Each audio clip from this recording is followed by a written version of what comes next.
So everyone, দেখতেই পাচ্ছেন আমি একদম মেন চরে চলে আসছি। আপনার সামনেই নদী দেখা যায়, ওই যে পাশের নদী। এই যে বাদাম, এই যে বাদাম তুলছে। এই বাদাম দেখাই আপনাদের, এই যে দেখেন, তুলে দেখাচ্ছি এক সেকেন্ড।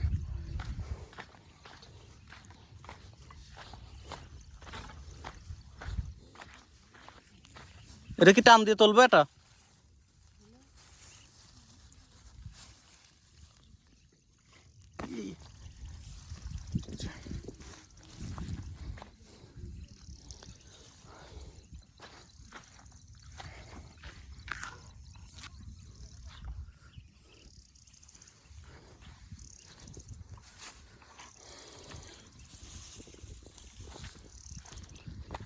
গাছই বেশি, বাদাম কম।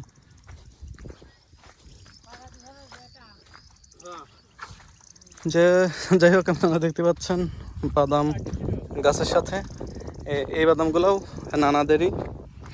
তো এইগুলো হচ্ছে এখনো কাঁচা আছে। হ্যাঁ, এই যে ফুল বাড়াইছে মাত্র, এই যে ফুলগুলো দেখা যায়, ফুল বাড়াইছে। তো বাদামগুলো এখনো কাঁচা আছে বলছে। আমি অত বুঝি না, নানার কাছ থেকে যা শুনলাম এটা হচ্ছে ঈদের পরে পাকবে হয়তো। হ্যাঁ, মানে গাছ যখন একটু মরা মরা হবে তখন বোঝা যাবে যে বাদাম পাইকে গেছে। আর এখন যেগুলো তুললো এগুলাও কাঁচা কাঁচাই ছিল। এই যে সবই ওনাদের, এগুলো ঈদের পরে তুলবে, একবারে কাঁচা। এগুলা কেবলমাত্র ফুল বাড়াইছে আর গাছ দেখতেই পাচ্ছেন একবারে কাঁচা গাছ। তো এটা হচ্ছে পাকার, এই বাদামগুলো এখনো ইয়া হয় নাই, পোক্ত হয় নাই আর কি, এখনো কাঁচা কাঁচাই আছে। এই যে নরম নরম, ওই উপরে যে ইয়া ওইগুলো নরম, সোবরা যেগুলো বলে ওইগুলো একদম নরম আছে এখনো। তো এটা হচ্ছে আপনার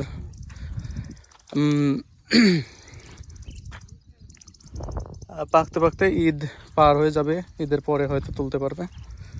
যেগুলো একটু পাকা পাকা ছিল ওইগুলো তুলে ফেললো, ঈদের ঝামেলা আছে যেহেতু, এই জন্য আগে আগেই তুলে ফেলছে।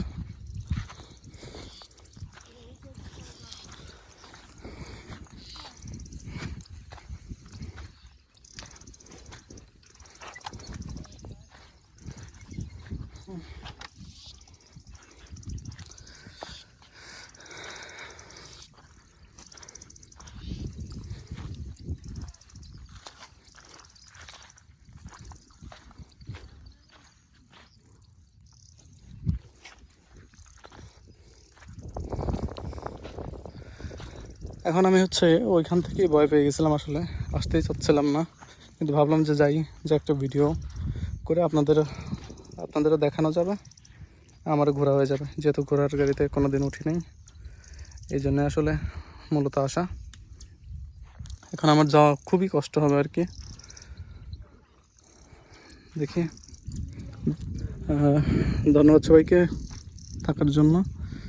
আর এই ভিডিওটা অবশ্যই অবশ্যই প্রথম থেকে শেষ পর্যন্ত দেখবেন, নাহলে কিন্তু অনেক কিছু মিস করবেন।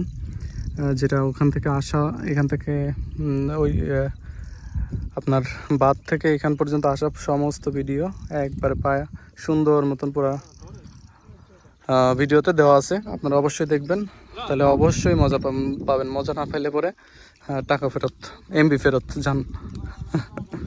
ঠিক আছে, ধন্যবাদ সবাইকে।